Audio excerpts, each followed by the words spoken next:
Welcome to the Perfectly Flawed podcast, where we share stories and conversations with amazing people who've achieved extraordinary success by embracing their struggles and imperfections. They've achieved what they have, not despite their perceived flaws, but because of them as well. On today's episode, we talk with Larissa Astara Gray. She's someone who's had a really challenging life, from being sexually assaulted when young, heroin addiction, and having a string of abusive relationships. But all of this horror has led to her becoming a really strong, wise and insightful woman who is now shining her light on some important aspects in society. And I know she's going to have a huge and profound positive effect on the lives of so many young people. Very warm welcome to you, Larissa Astara Gray. I'm really happy to have you here. I know it's taken a lot to make your way down the motorway with various issues on the way. So you've trudged through it all, and it's going to be worth it. Yeah. I know it is, because we're going to have an amazing conversation. We met. We've never met in the flesh, although I have seen you speak, and I'll talk about that in a sec. But when we spoke on the phone, we spoke for almost about 2 hours or something. So I know we've got lots to talk about. You've had the most amazing life. But you struck me from the moment I heard you speak, and you had a bunch of flowers. I just remember it visually. And you were talking about people's sexual energy, the beauty and joy, and you said, what if we ripped these flowers? And you ripped them, and it was such a powerful and shocking image and almost experience to see flowers being ripped like that. And I thought that was a really powerful symbolic message in and of itself. And then I discovered that you've had the most incredible life journey to get to where you are, which doesn't surprise me, considering what you now talk about, which is about porn education awareness. You have been involved in sacred sexuality, sacred sexual movement. You can talk more about that. But that has come off the back of a life filled with early trauma, sex abuse, rape, and a string of horrific relationships. And I was just noting down the relationships you've had. It's like a full bingo card of drug dealer, heroin addict, psychopath, armed robber, narcissistic abuser. You've lived through all these relationships and you've come out the other side. So your work is much needed on the planet, and I'm so pleased that you have made your way here so that people can finally hear your voice. God, wow. Wow, thank you. What an amazing introduction. And I'm very honoured and very grateful to be here on Perfectly Flawed and to get my voice out there to potentially touch a lot more other people's lives and to make a difference. Well, thank you. And could you just start by sharing with us, what is the mission that you're on? My mission is to eliminate as much toxic sexuality, sexual abuse, disempowerment through sexuality, and to give people their voices around sexuality. My mission is my mission statement is, let's change the way that we talk about sex, because I feel at the moment it's so taboo, nobody talks about it unless it's like really inappropriate banter, which is not empowering anybody. And so I want to elevate it to its rightful place. You talked about how I use the flower analogy. Flowers are the most beautiful, natural, God-given pleasure. Say if you're a bit down, you know, you give somebody flowers to cheer them up. Or if you're down, you might cheer yourself up with some flowers. And so why I cut them up, it was to show you wouldn't want to cut up a natural beauty. You wouldn't want to destroy a natural beauty. Yet sexual energy, which is a really natural, God-given pleasure, and it's so powerful. I mean, it's that powerful. It's created every single one of us. You know, that's the respect level that it deserves. But we are destroying it. in various ways in our society, the way that music lyrics imprint our young people how to act around sexuality, music videos, television programs like Love Island and stuff, which encourage lying and cheating and playing with each other's mental and emotional health in a very deep and derogatory way. And then, of course, the most disempowered way is through pornography. Well, let's come back to that, because I think there's so much to say. And before we even get on to all the corruptions of sexuality and sexual energy, what can you say more about what good, healthy, respectful, empowering sex needs to look like? What is sex? What is sex in its best, and what's it meant to be? Sex, to me, is a deep, intimate connection with somebody else where you're having a mutually consensual, mutual communicative experience of honouring respect and wanting to give and receive, balanced giving and receiving of pleasure. So it's about wanting to get the best experience for both parties. Yeah. And when it's done in a beautiful, loving, respectful, honouring way, it can be so much more powerful than some of these ways that we're being taught to have sex. Most of those ways are actually detaching you from your sexual energy and detaching you from your power and detaching you from the other person and yourself. So it's what do you mean? Can you say more about? So they're detaching in that people think of it as a physical act solely, or I think is it? What's the detachment? If you're participating in a sexual experience in the ways that these things are teaching us, it's about what can you get out of it without respecting the other person. So self-gratification. Yes, it's more of that kind of energy. Pleasure, making sure you get all the pleasure and the gain. Yeah. I mean, it's reflective of our individualistic society, isn't it? Where people we're taught to be consumers. Go out, buy what makes you happy, get what makes you happy, and have interactions in a way that serve you, not the others. I mean, a lot of my past, I was so disempowered by it that, I thought I had to sacrifice my own needs and wants to be the best sexual partner I could be. But that is so far from the truth. It's insane. We're conditioned and patterned and imprinted through all these various means that I've just talked about to do that. So what did you mean by, at that time, what did you think being the best sexual partner you could be meant then versus what you know now? It was being like a little porn actress, like, right. Wanting it harder, faster, being subservient, being just an object. Yeah. And it's an abandoning ourselves when we do that, isn't it? Yeah. Where we just allow ourselves to exist solely for someone else's experience and joy.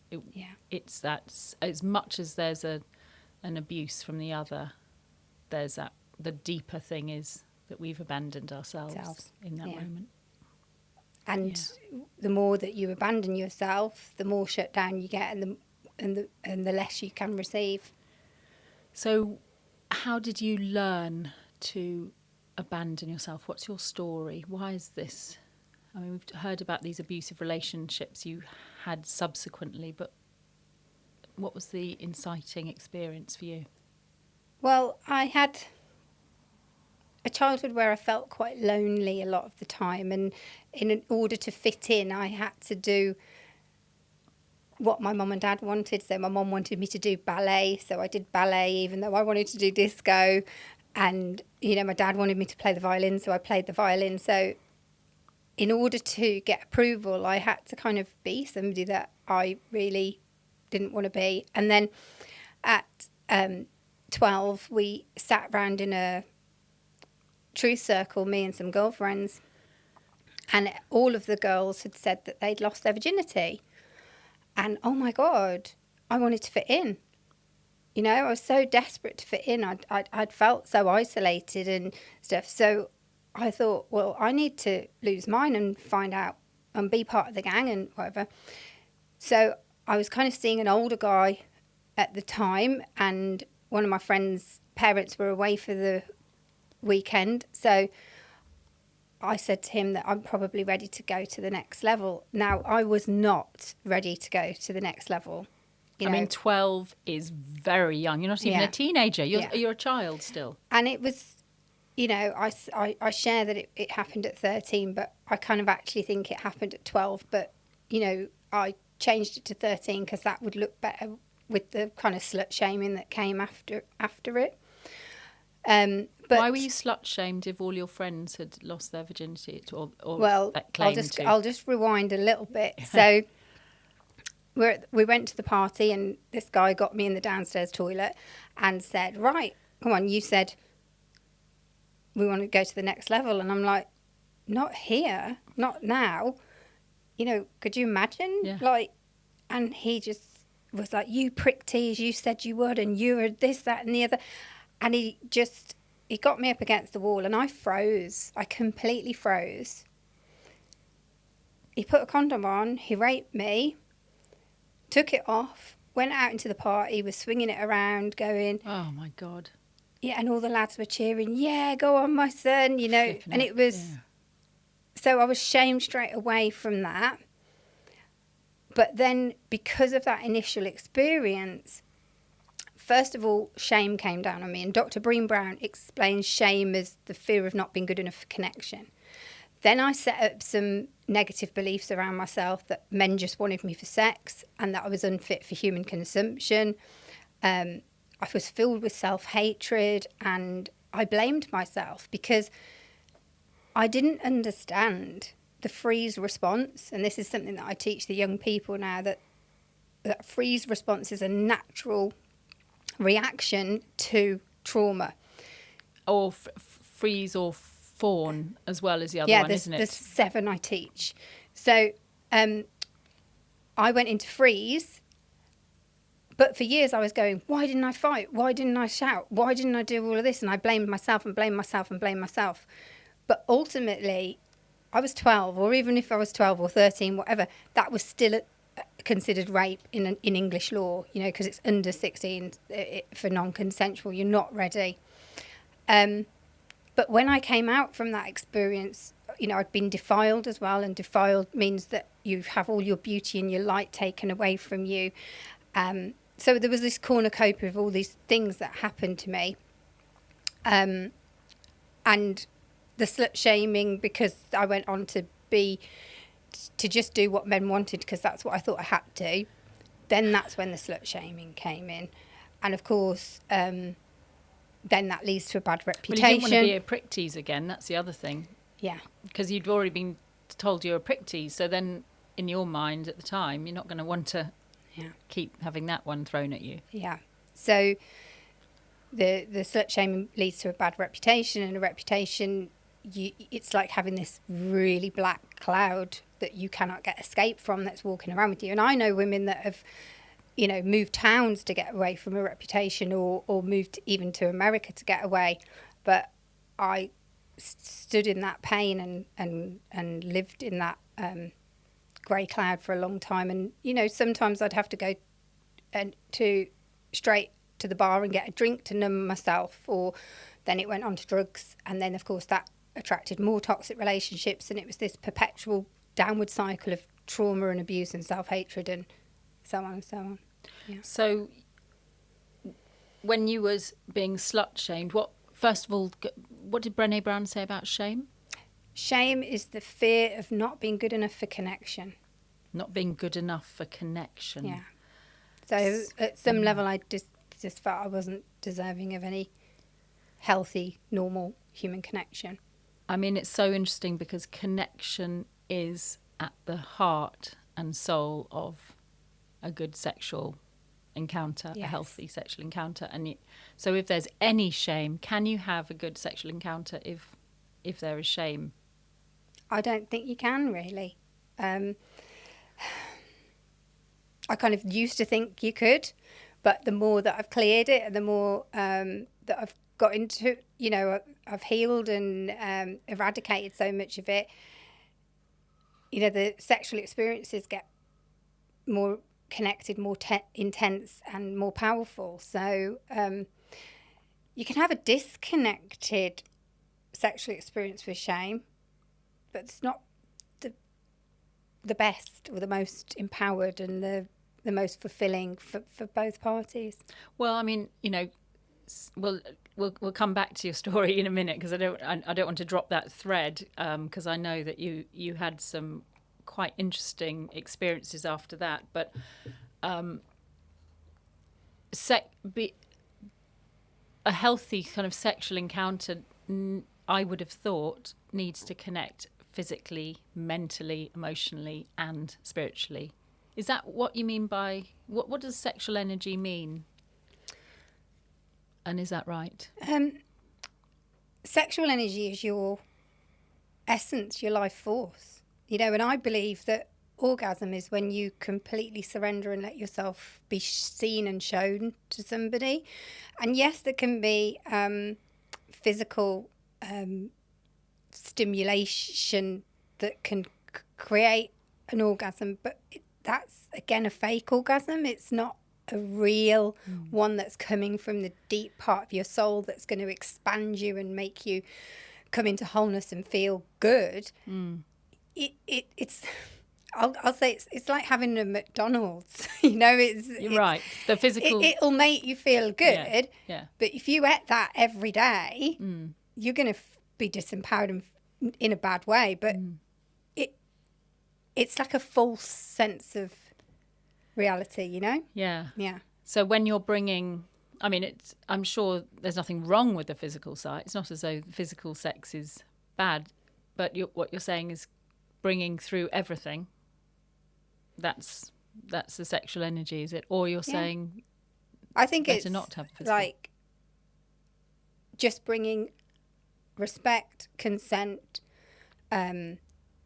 presence and honesty, all of these things into a sexual experience. We've been taught to gameplay with our sexual energy and with relationships. Right.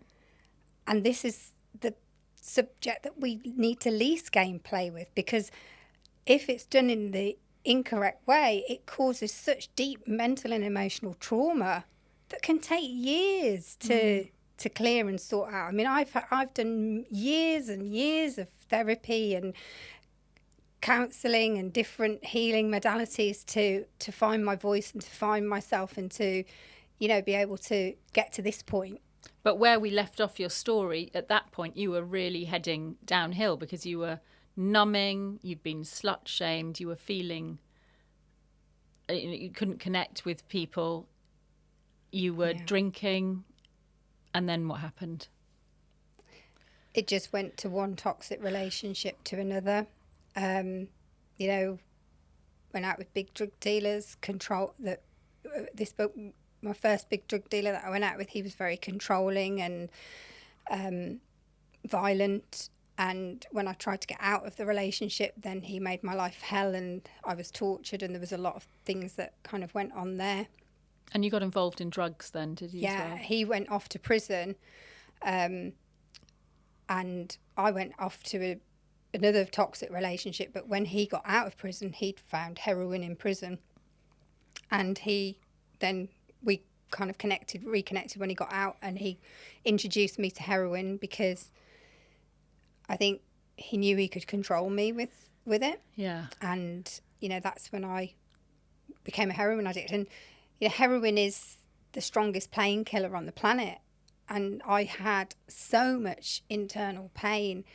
And because sex is such taboo as well, I was never able to talk to anybody about all of this. And I was brought up Catholic as well. So I was it was a sin and I was going to go to hell and I couldn't speak to my parents or family. So it was just, I had to repress everything all the time. And going to therapy or going to help, that wasn't a thing then, I mean, how old were you at this point? Well, when he came back out of prison? I was probably about 18, 19. So still, teenager still. Yeah. And you were exposed to heroin. You had so much suppressed trauma. You didn't know what to do with it. And so heroin would have made you feel okay. That pain out. And at first, heroin gives you all this false promises. You have a lot of energy and you achieve lots of things and you get a lot of ideas, and then you notice that you're needing it every day, and then you're needing a bit more because it's a physical dependency. You start off with a little bit and then you need a bit more to get the same effect, because your body actually naturally produces heroin. So when you give it more, it needs more to actually function. Just like physical sexual stimulation might as well, or porn. Yeah. Yes. So that addiction is very similar, but porn addiction is very powerful as well, because it's connected into our natural instinct to create, for procreation. Yeah. So how long did you spend as a heroin addict? Fortunately, just 3 years. There was something inside of me that was like telling me there was more to life than this, and I got clean. It was the sponsor at Narcotics Anonymous that helped me, and she actually let me do my cold turkey, my detox in her house, and I'm so grateful to that lady. I don't know where she is or what she's doing now, but thank you. And where am I? So you went through your detox. and then you had that abusive relationship with the heroin. Oh yes. Yeah, so what I was going to say is that even though I got off heroin, I still had all these trauma patterns and things going on. So just because I cleaned up didn't make me healthy and okay. Now you had to deal with them without them. I was still in these negative relationship patterns. I still didn't think I deserved love. So then I went out with armed robbers, because lying and cheating, when you're in that world, becomes normal. So that what you surround yourself with, that becomes normal life. And going to visit guys in prison, that was normal for me. And doing all sorts of stuff that was so wrong had become okay. So do you think there was a little conscience inside you that knew it wasn't okay? Was there a little? There was, but it had been so covered up. Yeah, and I was on a podcast last week, and I was asked a question that what was the thing that helped you get through whatever, and I said it was my intuition. But the journey of really learning to listen to it, because I'd shut it down so much in order to survive, took a long time. But now I follow it all the time. So whatever I decide to do, I sit deeply with myself and I feel in and I think, right, is this the right path for me, or is is it not? And whether it's coming and doing this podcast or wearing a certain colour or whatever, I listen to that intuition, and I think young people need to be taught to really hear that voice within, and you can feel it. And I've done it myself when I've not listened to it, and then everything goes wrong, and you're like, oh, I should have listened to myself. That gut, And so it's that little voice that will guide us back to ourself and our true sort of sexual energy as well. I think it's really interesting, because we do have lots of different internal dialogue. You have your inner shadow voice chatting to you. You have your inner wounded inner child. You have inner demons. And so it's really difficult to connect to the intuition. It is a process of learning to feel which is the right voice to listen to. I put up a massive wall around me because of it was a big defense system that I needed to put in, and it was very angry, and I fed this anger demon constantly with negative thoughts and stuff like that. And it's taken me years to get to that peace, to be able to understand it and to stop feeding it. So it's I hope I'm explaining that. Well, you okay. are, and I think we ought to continue on your story, Right. because I think we've, your story shows that you've been through heroin, you've come off it, and now you're left with you can see the mess and the chaos, but it seemed normal because of the circles you were still in. You were saying it's normal to go to prison, visit men in prison, and be lying and cheating and around those kind of people. So some of the patterns continued. What then? Yeah, and led I to think things changing? that's a very good point, Deborah. Like lying, that was a pattern. Being lied to, that was a pattern that I'd accepted and I allowed. Yet my intuition would battle with that because it knew I was being lied to, but for some reason I attracted it. So your intuition knows the truth. It does. It knows what's true, but the lying, the craziness, whatever's going on around you. Yeah. You kind of become addicted to the crazy as well, So my ex-husband, who was a real narcissistic gaslighter, he would lie to me saying, I'm going off to do this. And I knew that he was going off to meet another woman. But he'd turn it around on me and go, just because other guys have lied to you and upset you, you're taking out your fear and your pain out on me, and I've not done anything. But my intuition was screaming, yes, you are. But then I'd end up apologising to him and asking for help. So what switched that around then with that relationship? What got you to stop? I basically found out he'd been cheating on me since 2 weeks after we got married. The woman got in touch with me on Facebook and it all came out. And he'd even, how far into the marriage was this? We'd been together nearly 4 years. We got a 2-year-old son at the time when it all split up. Yeah. And you're living in Egypt, yeah. He's an Egyptian, and she got in touch. She got in touch, and I found out that everything had been a lie. And for me, in a way, it was a kind of get out of jail free card because it confirmed everything. But it was a relief as well, Deborah, because when I found out, yes, I knew it. You were right. I was right. You weren't going crazy. I wasn't going crazy because it made me think I was absolutely crazy. And that's the horrific thing about that kind of abuse. You just, you abandon yourself. He'd even taken yourself. me to imams and sheikhs in his religion to pray for the fear that I had. There was no fear. It was a real. You needed to believe that fear. You needed to trust it. So he really did a number on me, and that took quite a long time to unravel from. But you must have needed to build up, because I know you did something very courageous then in undercover of the night. But to get to that point, to change it, to reclaim yourself, you must have had quite a bit of work to do to get to the point that you could follow through on an act like that. Yeah, well, when I found out that he'd been having the affair, I tried to sort things out. We were arguing, going around in circles in front of my son, and it was horrendous. And so I got up in the middle of the night.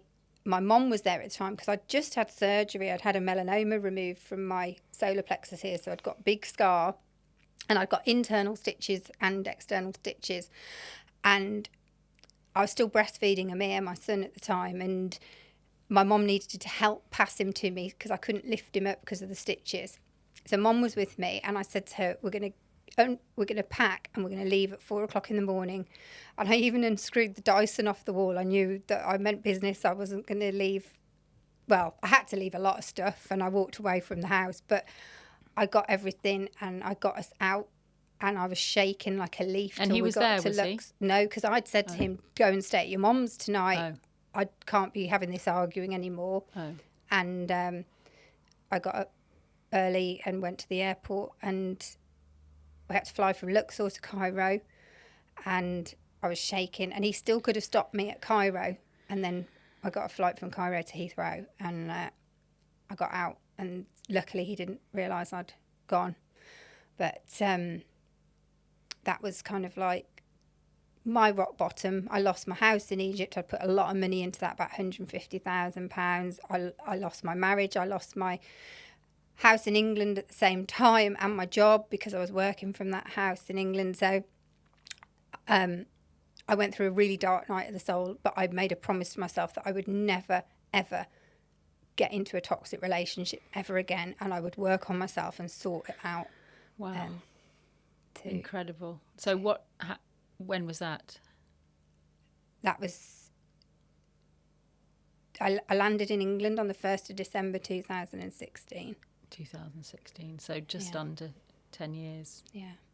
9 years. 9 years. Incredible. I mean, what a huge act for yourself, and amazing that you had that solar plexus. Yeah, and when I'd had that melanoma. surgery on my solar plexus, I'd had some energy healing afterwards, and she'd found my intuition. She found my inner child sitting curled up in a corner and scared to connect. And that was the moment that I learnt to reconnect with my intuition. And I think because I'd started to learn how to do that, then it all fell into place to And do also the solar plexus is also about your purpose. Purpose and power. Yeah. In the world. And, you know, I introduce you today as a woman, sort of, you're a woman on a mission. There's no doubt about that. And you've got a really clear, powerful purpose in the world that you really want to serve up to people. And it's taken you, you know, and I'm sure there's many more stories that you can tell of hell and devastation and I was going to say treating yourself badly. Yeah. Quite understandably. I treated myself badly and I treated others because of that big anger defense mechanism. I pushed a lot of people away, and you know, I'd go from not upset to rage because I didn't understand how to process emotions and stuff either. So I would be quite challenging to be around. Whew. So I'm just going to take a little breather there to get to this point 8.5 years ago, and just because that seems like a really pivotal moment, and I'm sure you were spending years doing a lot of inner work to get to that point. Yeah. But to actually have the power and the courage to take such action, even though it meant losing a lot of stuff in a material sense and a lot of security, but what you were exchanging it for was your power, your life, your purpose, and and also to be you. I had a child then, and I had a responsibility as a mother.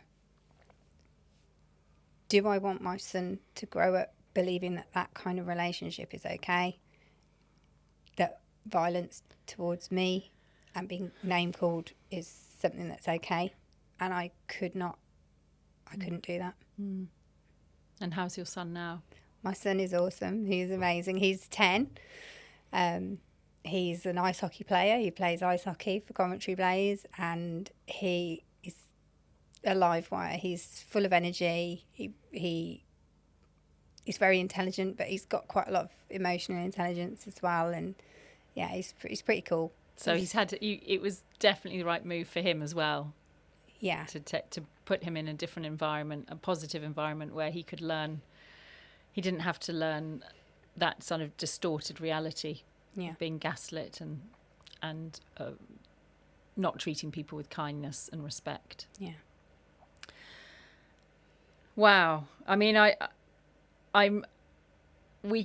what would you like to talk about now? Because we can talk about your mission, but I don't know whether there are any other important stories that you need to cover before we move into that. No, I think it's hard to convey the layers and layers of trauma and the layers and layers of dysfunctional experiences that I've been through and I've gone through. One of the things that being raped does to you is it takes away your self-respect. And so if somebody wanted to have sex with me without a condom, yeah, that's fine, you rock on. If you want, I'll me.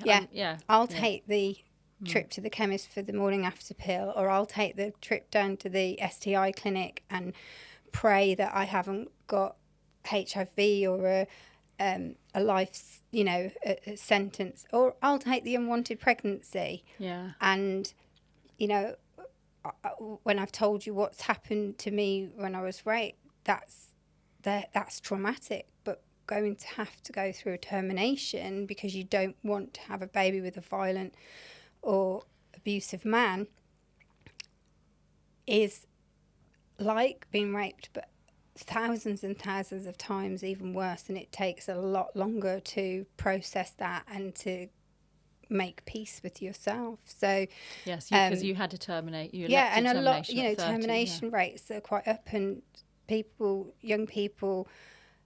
This is why when I'm educating around STIs and stuff, instead of just saying go and use protection, do this, do that, that's not impacting them enough. If I share my story around what it's like to have a STI, what it's like to live with, how does it feel to accidentally pass that on to somebody? How does that, when I get them to connect with that emotions, then they're going to think, whoa, I don't want to experience that. Yeah. I don't want to have to go through all that mental and emotional trauma.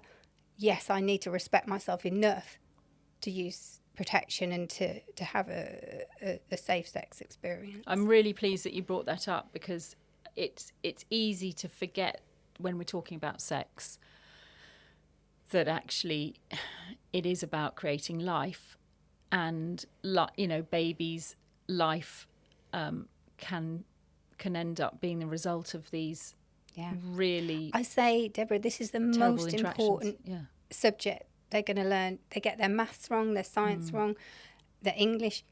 Doesn't matter. They can retake that. They get this wrong. Yeah. They can mess their own life up. They can mess somebody else's life up, or they can create a life. And that's the weight of it, and the power of it. Yeah, I just had a little memory of my brother called me up years ago when we were like in our 20s.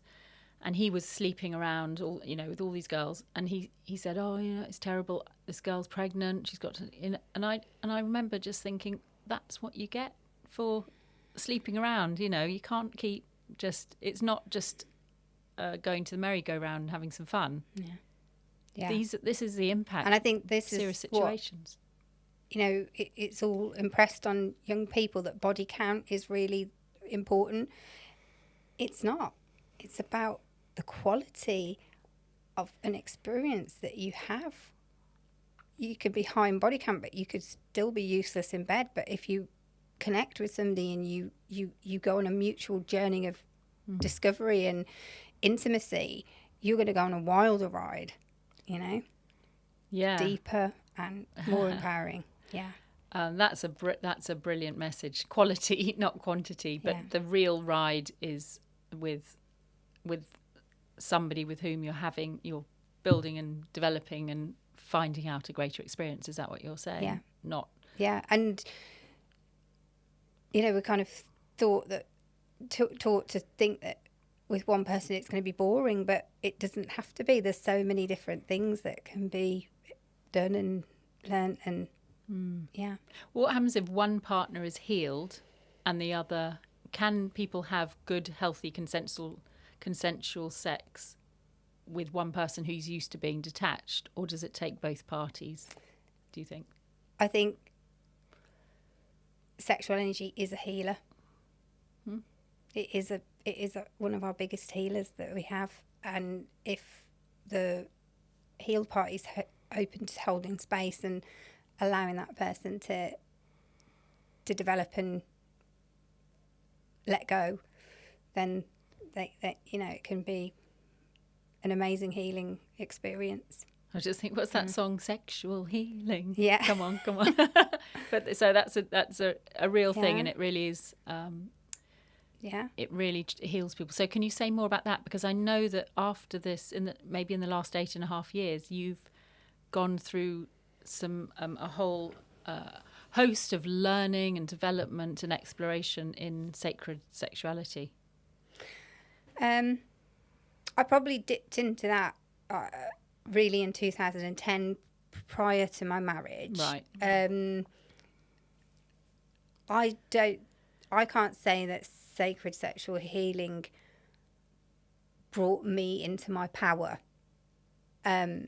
Because actually in that field I was quite disempowered, because it's been quite a toxic environment. It's an environment where a lot of predators hang out, and they choose to hang out there because it gives them another safety net, and it gives them a lot of victims to feed off. A lot of people who don't know what appropriate boundaries look like, perhaps. Yeah, and then they'll take advantage of that. And that's what happened to me in that world. I was raped by a sacred sexual teacher back in 2010 at a ISTA conference in Amsterdam. We've had a lot of mediation, and I've reached a resolution with him completely. But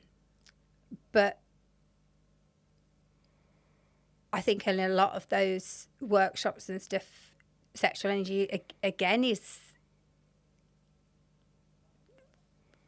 devalued, and not the real true essence of it has been distorted there as well. What, because people are having multiple partners, or they're just doing sexual acts with different people without any real heart or connection or care? And so I think sacred sexuality should... I don't really want to...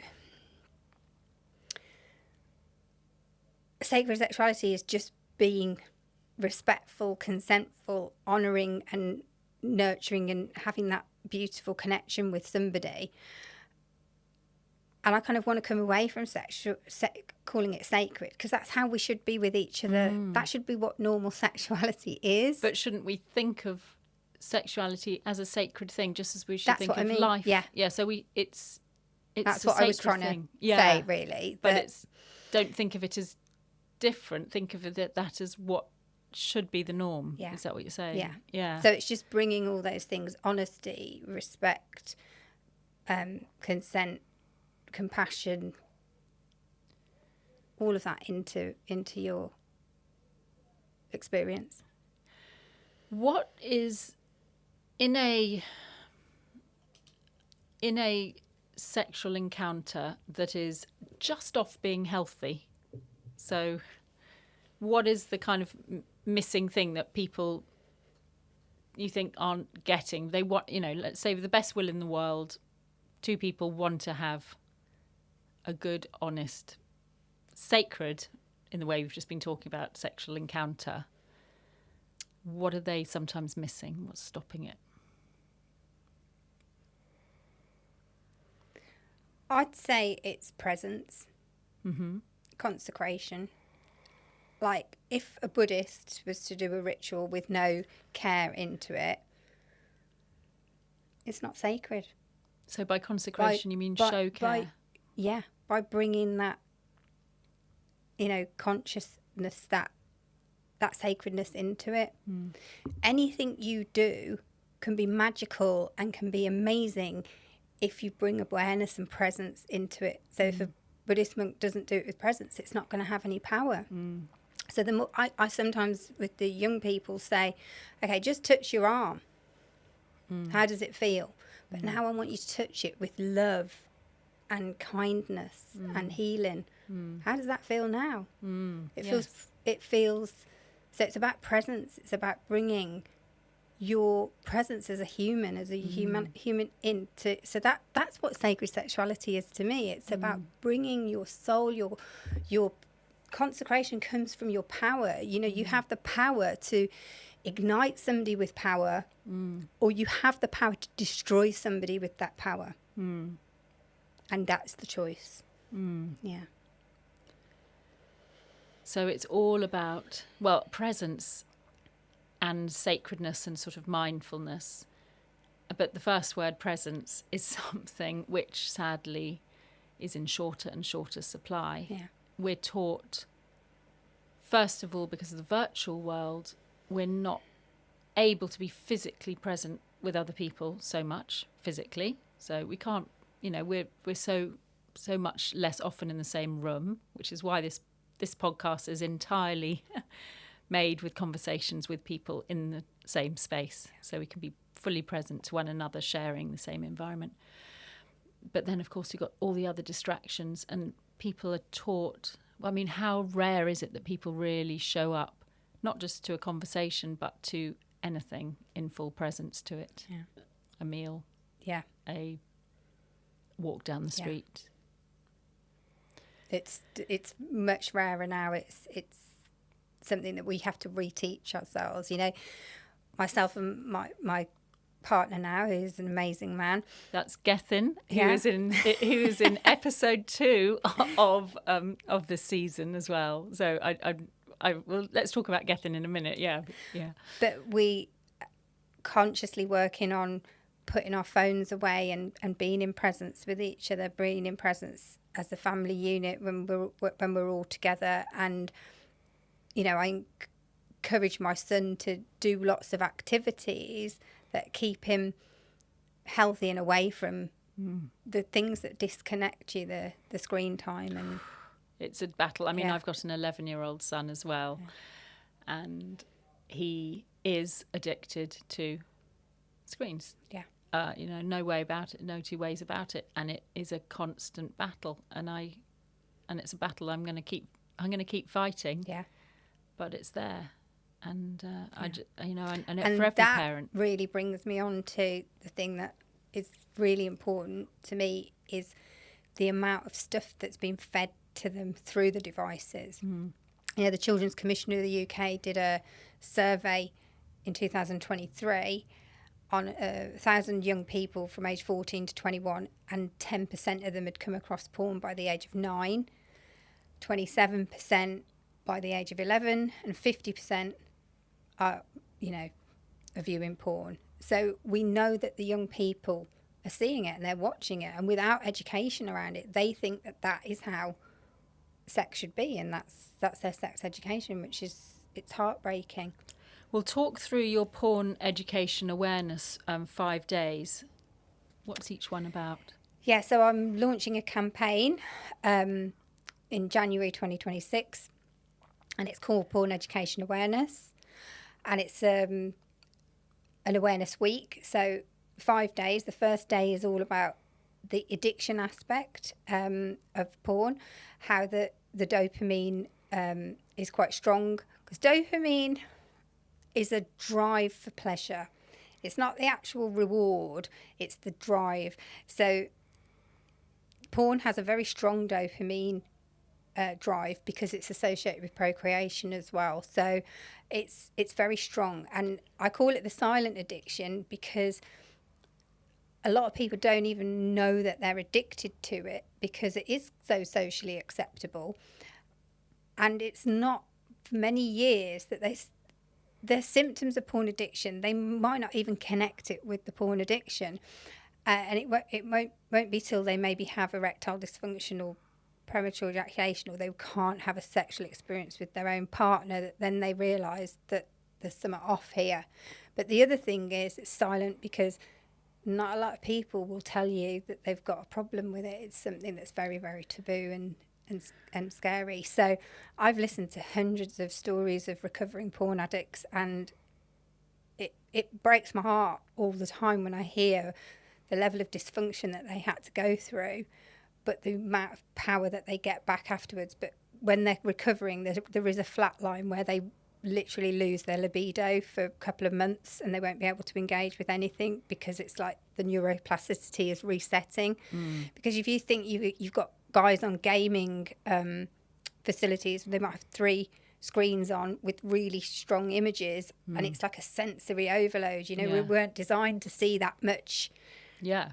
Yeah, and 90% of porn addicts are male because it's a stronger drive for them. And I The think visual, you mean, is the stronger drive? the procreative drive, I suppose, is but it? also So sexual energy is stronger in men? no, No. Okay. Yeah, nah. I'm glad you've caught me on that. And but- I'm glad it's not. Yeah. That's another thing we're fed. Speaking Yes, personally yes, as well, you know. yes. But it's okay. So the procreative drive is stronger. Yeah, but also For a good I don't reason. think a lot of young women really want to see what's been done. You know, like Well, porn is- 88% of porn out there is violent. Yeah. You know, At the woman's expense. Yeah. Yeah. And, you know, sadly, you know, in America, there was a survey on young girls, I think they were 17-year-olds, and about 70% of them were having painful sex. And that I really do believe is because they're been made to mimic things that are happening in porn and stuff. And it's... Which you were saying, you know, earlier on, that's what you thought you needed yeah. to be. But of course, these days, it's going even further. You know, strangulation's a thing. Yeah. I put on my LinkedIn about an article on the BBC that girls are now being strangled. And also one of my friends, one of her daughter's best friends, she regularly allows her partner to strangle her and slap her because that's what They see in porn. And she doesn't know that it's okay for her to stand up and say, actually, I don't Yeah. like this. And maybe she doesn't even know. Maybe Yeah. she doesn't even know because of that voice that's got covered up. Yeah, and that action is covering the voice up even further. So it You know, is. it's shutting the Yeah. throat down, the voice down, and you're even saying, "I've got the power to kill you if you don't put up with this." Yeah. It's, It's complete. It's complete. complete submission. Yeah. So day 1 is on the silent addiction. Yeah. Day 2 is on imprinting.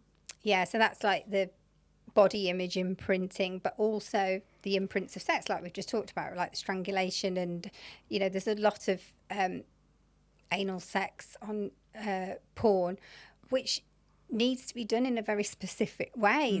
You're not shown about the lubrication. It's there's some voluntary and involuntary muscles there. It has to be performed in a very specific way, and you can't just go in or it'll be very, very painful. So, And it's also very, very much an action. I mean, fine if you know, each to their own as well, but it's also quite a submissive type of position. Third is hidden truths, day 3. yeah, so this is some of the hidden truths of what happens behind the scenes with actors and actresses, some of the numbing creams that they have to use to put up with this, that the more demeaning things that the women do, they get paid more. They get paid to be called slut and slag. You know, there's a thing called ATM, and that's nothing to do with the cash point. That's anal to mouth. I mean, these things are pure abuse, and you know, this is something that we're teaching our young people, that this is okay. Almost as though it's normal. Yeah. And so, but there's so much coercion and pressure, and it's a form of prostitution. Yeah. Pornogros comes from the 19th century word, porn comes from the 19th century word pornogros, which is to write about prostitutes.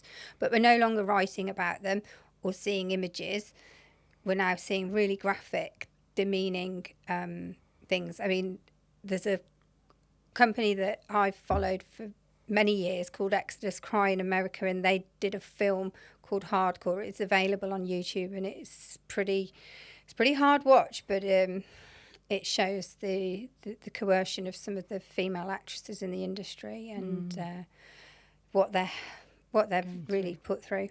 So, and then day 5 is all about. Day 4 is the ethical side of rape.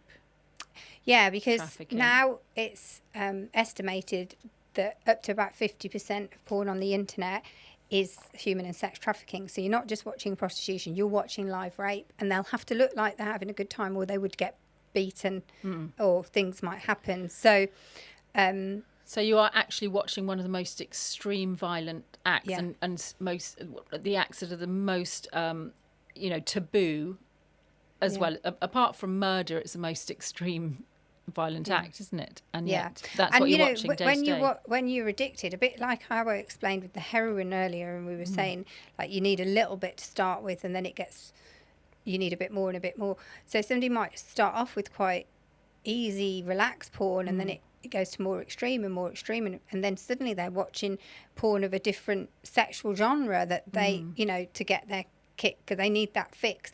And it can even go on to animals and or really bad stuff. So yeah, and then the 5th day is just how we're being fed all of this stuff, sexualized images and porn through the different social media sites and stuff, and how we can make a change.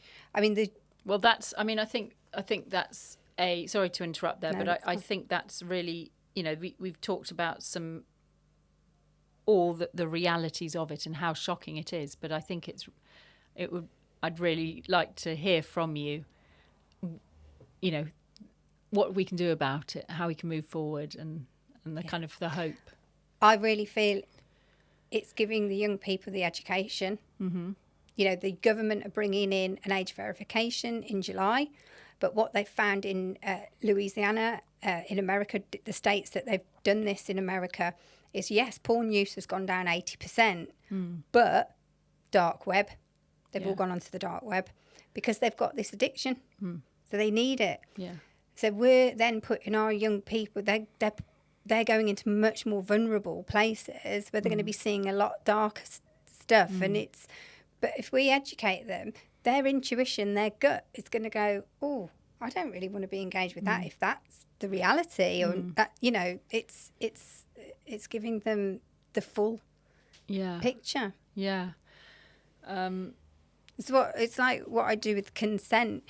You know, I teach them the deep mental and emotional impact of a non-consensual experience, both for the victim and the perpetrator of that. So what can a parent do, or a partner, if they, what's something that they can do?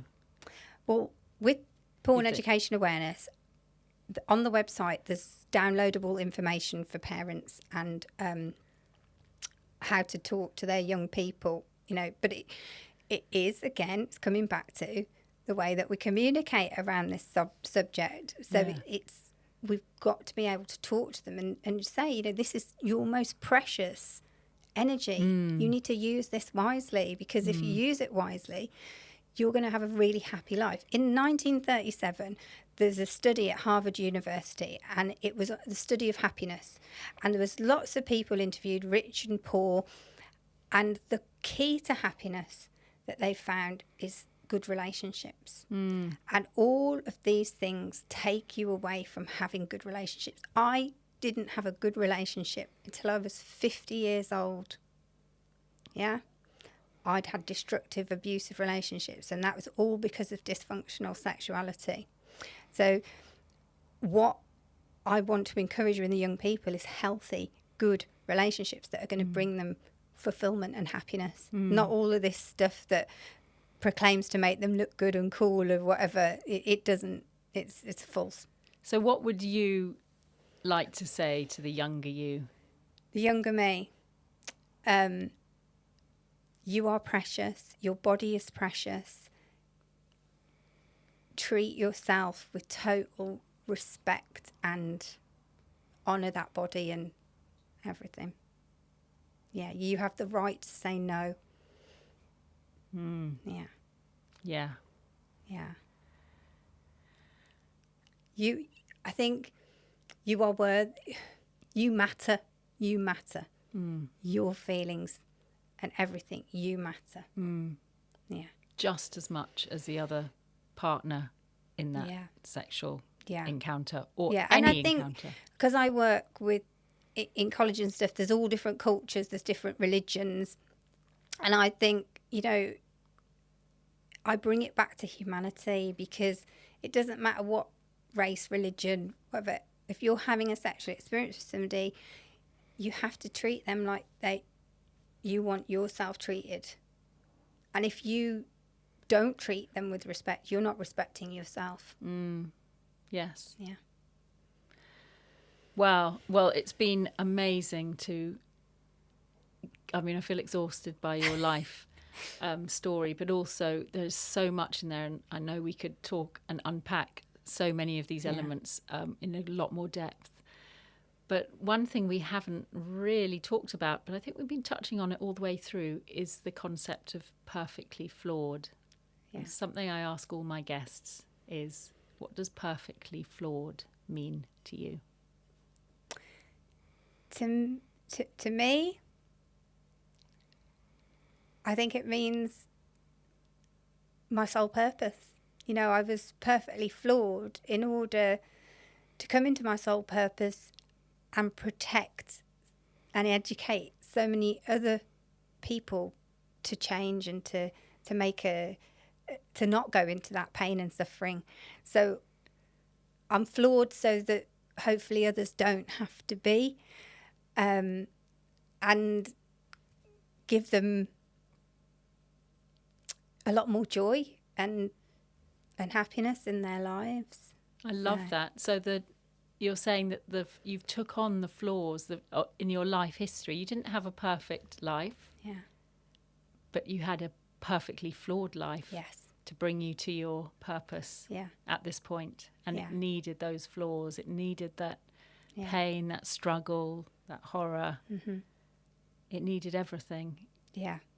Yeah. Because one of the things that I teach about in colleges, I call it the worm, and I meant to bring this up when I was talking about my marriage, because worm stands for, if a relationship makes you feel weak or your own feelings denied, repressed or manipulated, that's time to get out. But the worm can go in your head and go, oh, but they are nice when they do this and this. And you've heard the expression, oh, they've wormed their way back in. You need to really not listen to the worm, because the worm keeps you in these dysfunctional patterns. So it's like, any of those things, the worm needs to go. Well, after your porn education awareness, I think some work around creating wonderful and powerful and empowering relationships would be amazing to hear from you. And I am so delighted that you and my great friend Gethin also found each other, because you are two remarkable people who have been on incredible journeys, and wonderful to have you both in the same season, with you finishing off season 2. Aww. And Gethin right at the beginning. He was the second episode, and you found each other, and I'm watching this space to watch how your relationship flourishes, and to learn from you both again. Maybe both of you should come on together and talk about relationships. That's what I was thinking as you were saying that. So I think we've got a lot of work to do together at certain levels as well, and with his big mission. I think my experience of being a visitor to prisons, and I probably have quite an impact on a lot of well, thank you very much for coming all this way. It's been such a pleasure and such a treat, and this is such a valuable conversation to have to so many people, and I hope many people have an opportunity to listen, and it will certainly stir up some thinking. Yeah. And the takeaway for me is, reconnect with that intuitive voice and that presence, and always honour myself and other people with whom I'm with. Always bring that honour and that sacredness to every interaction. True. Yes. Oh, thank you so much for having me. I've really, really enjoyed our conversation and the whole experience. It's been absolutely wonderful. Thank you so much. Thank you to Larissa Astara Gray, and thank you for listening. I was so struck by the huge challenges she's had, but also the amazing strength she's also shown to prevail through it all, and how she's turning that around into great wisdom and great knowledge. And she, I know, is going to have a huge and very positive impact on many young lives. And I know that that is going to change and shift the way that people think about porn addiction in this country. I wish Larissa the very best. That was the final session or episode of season 2. I'm talking sessions because maybe my therapist side is still in me. That was our final episode of season 2.